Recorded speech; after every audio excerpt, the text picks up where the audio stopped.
अब चलते हैं, आपको बोर्ड का वो पेपर भी दिखा देते हैं जो बोर्ड वालों ने आपकी हेल्प के लिए जो है वो बनाया है, और इसी के मुताबिक ही पेपर आएगा। बहुत से चांसेस ऐसे भी हैं कि यही पेपर भी आ सकता है, क्योंकि ये मॉडल पेपर इसीलिए बनाया जाता है ताकि वो हेल्प आउट कर सकें।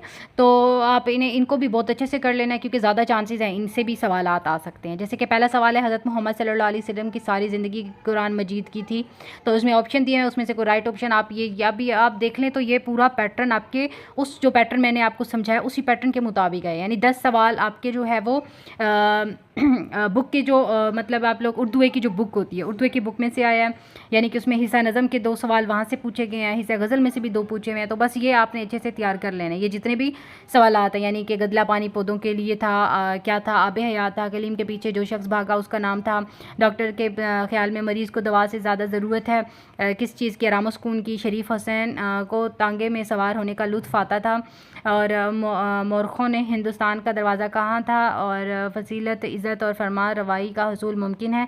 ये सारे सवाल आपने अच्छे से कर लेने हैं। इसके बाद कुछ और भी हैं। सिफ़ाल हिंद से मीना और जाम पैदा करे घर से अल्लामा इकबाल की मुराद है, बकौल अपनी तकदीर ही में ना थी, फ़रंगन का मुज़क्कर है, यानी मुज़क्कर मुअन्नस में भी सवालात वाक़ में हैं। मुज़क्कर क्या है और मक़ालात का वाहिद क्या है वो भी आपने लिखना है। मुक़ाला इसका लफ्ज़ आराइश का मुतरादिफ़ क्या है। आराइश यानी मुतरादिफ़ का मतलब ये है कि आपने सेम चीज़ लिखनी है। तो आराइश यानी कि आराम व आराइश जिस तरह होता है, आप ज़िबाइश, फमाइश, अफरानिश, तो इसकी जो होगी वो फमाइश इसका राइट ऑप्शन है। उरूज का मुतज़ाद भी आपने लिखना है, यानी ऑपोजिट क्या होता है, उरूज का ऑपोजिट ज़वाल होता है। मुहावरा टस से मस ना होना, इसका मतलब भी आपने बताना है कि परेशान ना होना, ज़रा भी असर ना होना, जगह ना छोड़ना, बात ना मानना, टस यानी अपने बात पे डटे रहना। और ये आपका जो है ना मॉडल पेपर के जो बोर्ड की तरफ से दिया गया मॉडल पेपर है उसके मुताबिक आपका एक ऑब्जेक्टिव पार्ट है। इसका सब्जेक्टिव क्या है उसको भी एक नज़र देख लेती है। सब्जेक्टिव में तो टोटल आपके 60 नंबर आएंगे, और आपको कुल वक्त जो है 2:10 का वक्त दिया जाएगा, यानी 2 घंटे 10 मिनट। बहुत सी प्रॉब्लम होती है बच्चों को यहाँ पे, वो अपना टाइम मैनेज नहीं कर सकते, तो यहाँ पे आपने सिर्फ वो वाला पोर्शन चूज़ करना है जो आपको बहुत अच्छा सवाल आता है। ज़्यादातर बच्चे जो हैं वो ये वाला पोर्शन चूज़ कर लेते हैं, यानी कि जिस तरह से सवाल दिए हैं वैसे ही आप करने लग जाते हैं। आप ऐसे नहीं करो, आप सबसे पहले सवाल जवाब करो। ये मैटर करता है कि आप सबसे पहले क्या चीज़ कर रही हो, और ये आपका इंप्रेशन, वो कहते हैं ना first impression is the last impression. जो चीज़ आप पहले कर रही वो सबसे अच्छी होनी चाहिए। अगर वो अच्छी होगी तो आपका इंप्रेशन ज़ाहिर सी बात है अच्छा बनेगा। तो आपको जो सबसे अच्छी चीज़ आती है वो आपने सबसे पहले करनी है। मैं आपको बिल्कुल नहीं कहूँगी कि आप लोग पहले तशरीह करो, आप सबसे पहले सवाल जवाब करना। सवाल जवाब के बाद आपका दूसरा जो ऑप्शन है वो फिर आप जो नसर पा रहे हैं उसमें से भी आप कर सकते हो।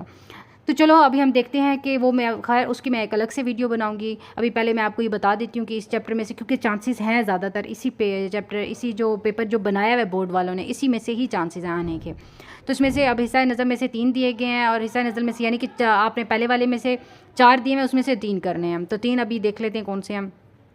जुला और सीना शब तारे लस्त से इस नूर है अवलीन का उजाला तुम्ही से, ये हज़रत मोहम्मद सल्लल्लाहु अलैहि वसल्लम यानी कि नात में से दिया गया।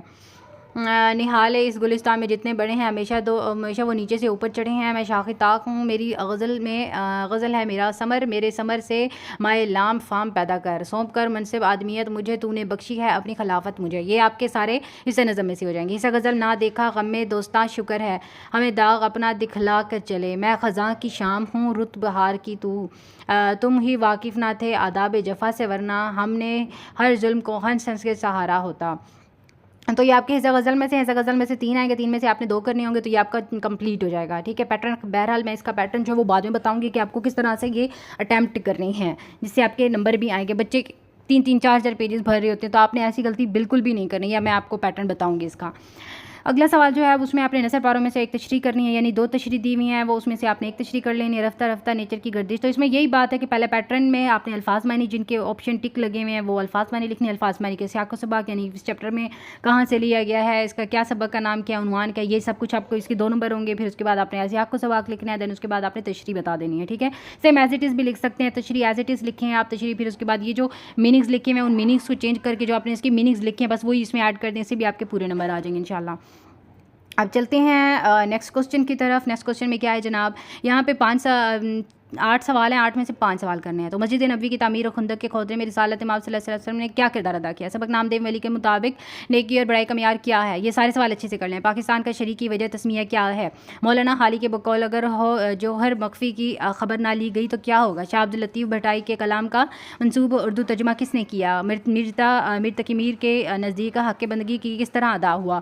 तो ये सारे सवाल आपने बहुत अच्छे से कर लेने हैं। इसमें से तकरीबन आपने 5 सवाल 8 होंगे, 8 में से 5 करने के बहुत अच्छे से करना है। पहला पार्ट यही आपने अटैम्प्ट करना है। अगला पार्ट जो है वो आपका आ जाता है खुलासे का। नामदेव माली में से एक दिया हुआ है, एक कुतुबा में से दिया हुआ है। वही पैटर्न फॉलो हो रहा है नामदेव माली का, आप लोग अटैम्प्ट करोगे।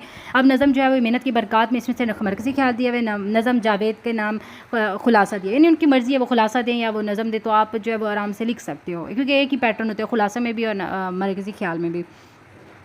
तो उसके भी 5 नंबर हैं। अपने तालीमी इदारे के सरबराह नाम सर्टिफिकेट के हसूल के लिए दरख्वास्त लिखनी है, 10 नंबर की दरख्वास्त है। और चचा के नाम ख़त भी आपका आया हुआ है, यानी कि चचा के नाम ख़त लिखें। चच्ची जान की बीमारी में तशवीश ज़ाहिर करते हुए मजाज पुरसी की जाए, यानी कि ये 2 आपके बहुत इंपॉर्टेंट है। ये दोनों आपने अच्छे से कर लेना है। ये पेपर वालों ने दिया तो ये इनके चांसेस हैं आने के।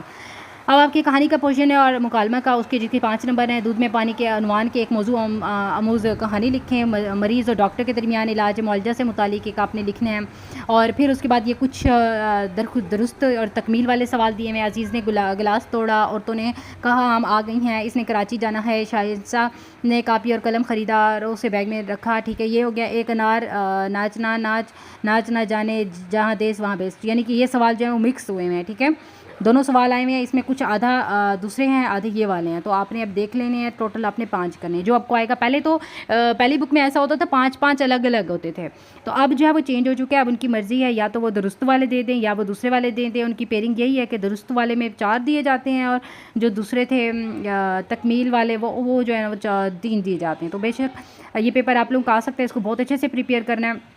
मॉडल पेपर है, ज़्यादा चांसेस हैं इसके आने के, तो आप लोगों ने बहुत अच्छे से इसकी तैयारी कर लेनी है। ये जितने भी मैंने सवाल बताए इनकी बहुत अच्छे से तैयारी करनी है।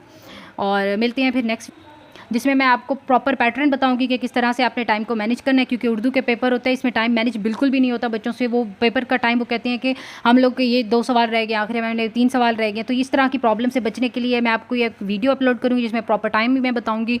तो उसके मुताबिक आप लोग करोगे तो आपका इंशाल्लाह पेपर जो है वो टाइम पे हो जाएगा। टाइम कुछ बच भी जाएगा तो उसमें फिर क्या होगा कि आप लोग आसानी से जो है वो क्या कर सकते हैं, आप उसकी रीडिंग कर सकते हैं, जो गलतियाँ होंगी उसको करेक्ट कर सकते हैं। क्योंकि जब हम लोग लिखते हैं ना तो उसमें बहुत सारी गलतियाँ होती हैं, जो तेज़ी से लिख रहे होते हैं, बहुत सी गलतियों का चांस होता है। तो आपने वो जो है ना वो चांस देना ही नहीं है अपने एग्जामिनर को कि वो आपकी गलती निकाल सके। आपने बहुत अच्छे से जो है ना अपना पेपर अटैम्प्ट करना है।